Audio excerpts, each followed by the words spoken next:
The battle with Vegeta left many of our heroes either dead or close to it, but unfortunately for them, the root of evil still lived on. Join me on this edition of Dragon Ball In Depth as we examine the conceptual thematic elements of the Frieza Saga, and I hope that after watching the video you'll have a greater appreciation for the story that was being told by Toriyama in this arc. Let's go.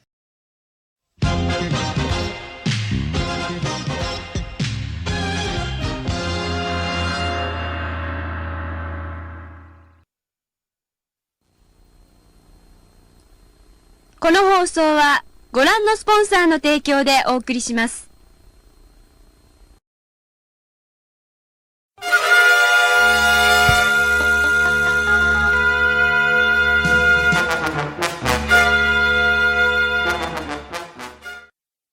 Although the three characters we see adventuring the most on planet Namek are the initial crew of Gohan, Bulma, and Kuririn, the three main characters of the Frieza arc are Goku, Vegeta, and Frieza, and all three of them have somewhat similar ordeals involving the past returning to haunt them. For Vegeta, his ambition to become immortal never left him, but once he learned that Frieza had the same goal, he had to act quickly and beat him to it.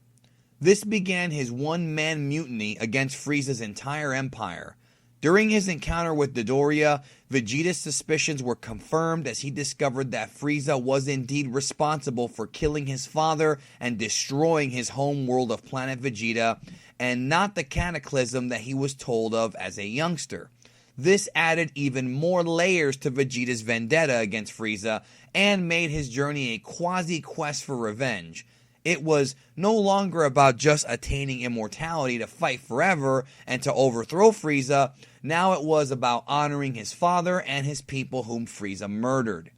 Vegeta himself, of course, has always said that he doesn't really care, but I find it hard to believe that Vegeta didn't care about his race being wiped out a little bit. And of course, Resurrection F backs up my claim. Obviously he cared a little bit, right?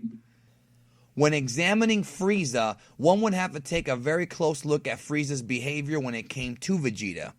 For Frieza, the fact that Vegeta began to grow in power due to his exploitation of his Saiyan blood and his ability to callous his body to become stronger after every battle, especially since he almost died back on Earth, was a bit troublesome for Frieza.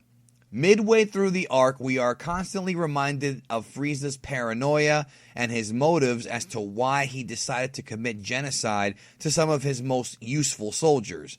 Frieza feared they would all grow in power and revolt, so he killed them and decided to take Vegeta under his wing and manipulate him. What he never counted on was Vegeta being the sole survivor, rebelling against Frieza and thus fulfilling his intuition in a roundabout way. But it wouldn't be Vegeta whom Frieza would have to really worry about. It was more so about the one that got away. In the previous arc, Goku learned that he was indeed not of the Earth and was sent when he was a child to destroy it. So the concept of the past returning was kind of more impactful then. However, it was during the time that this arc aired in Japan that we were told the story of Goku's biological father Bardock and the final days of Planet Vegeta that would lead to Goku coming to Earth and becoming its champion. Goku's struggle with his heritage is something that we'll examine a bit more thoroughly on this edition of Dragon Ball In Depth a bit later in relation to the past and the present on Namek.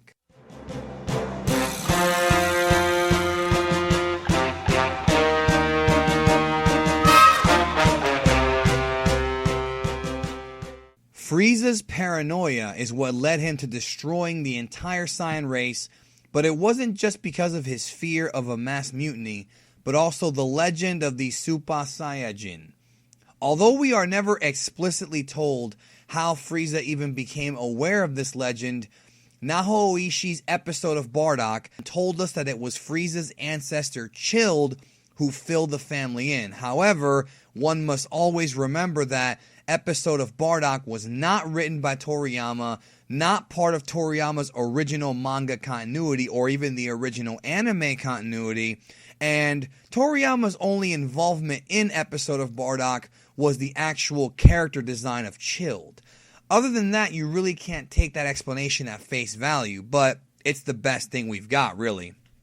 So, Frieza spends a considerable amount of time worrying about this legend, but brushing it aside, convincing himself that it's just a myth. The battle with the Ginyu Special Forces left Vegeta crippled and Gohan with a broken neck, but it was then when Goku would arrive on the battlefield.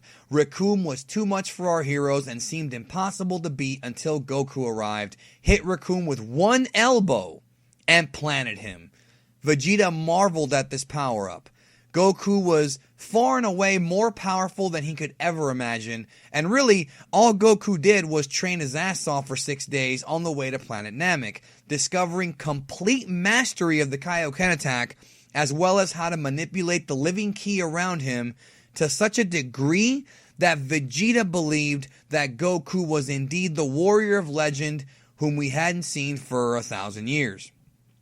At one point, Vegeta exploited the Zenkai so much that he believed to be the same warrior, but ultimately failed. Before dying, Vegeta told Goku to let his power out and to unleash hell on Frieza, and not to try to bargain with him because Frieza would not and could not give a damn. It wasn't until Frieza killed Kuririn that Goku was able to conjure up enough rage, enough emotion, and lose enough control that he transformed into a Super Saiyan and Frieza's worst nightmare was realized.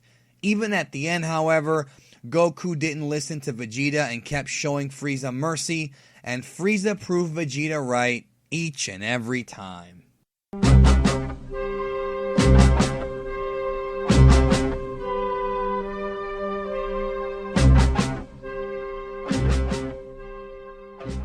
One of the major issues that I have taken with the original Dragon Ball Z English dub is how the journey and character of Goku was changed. The fact is, if the late 90s DBZ dub is your only exposure to the series, you are completely missing very important story elements and most likely have the wrong idea about Goku.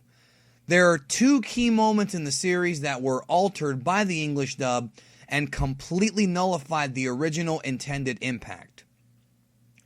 From the moment his big brother told him the truth, Goku had trouble accepting his heritage. Goku would always refer to himself as an Earthling and never truly accept that he came from a long line of, well, assholes, really. The first key point to Goku somewhat easing into accepting who he really was, biologically, was when Vegeta was about to leave the Earth.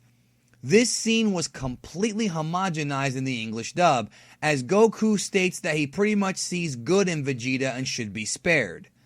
No, that's not what he said at all.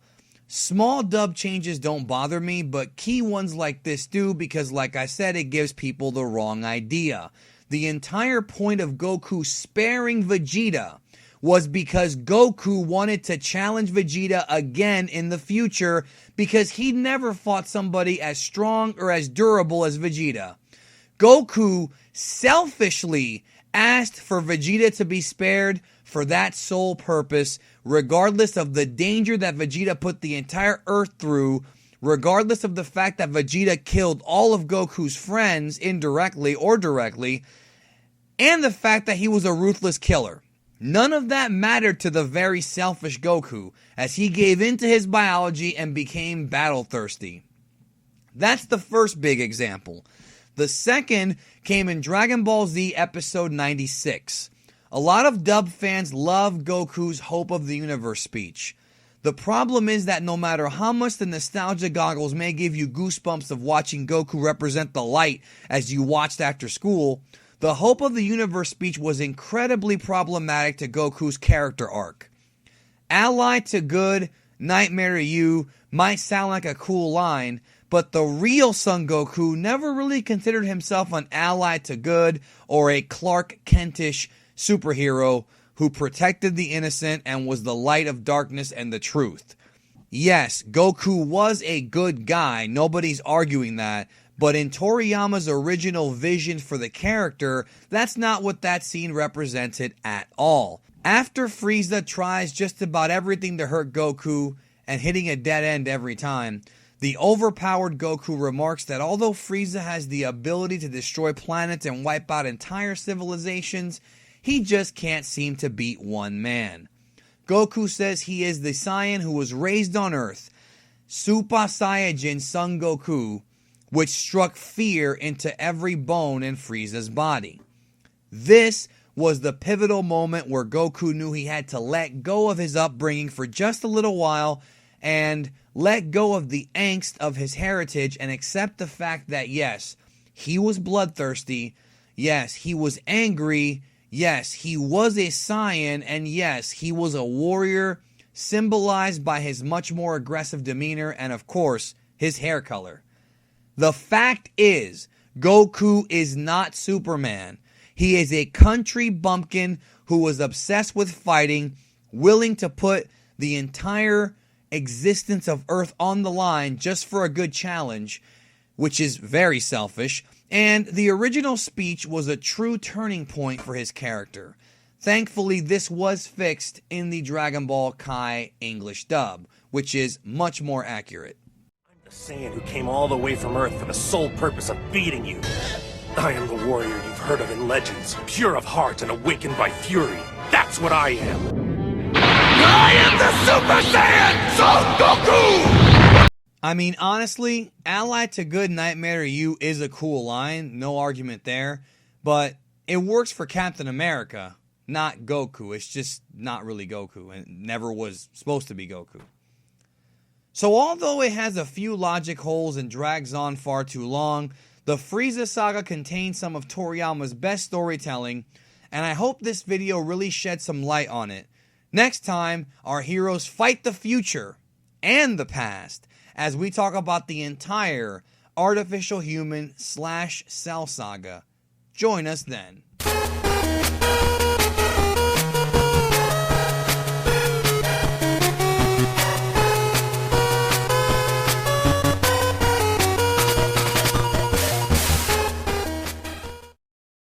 Don't forget to subscribe for more videos like this. Share this video out to the world, and I thank you very much for your support.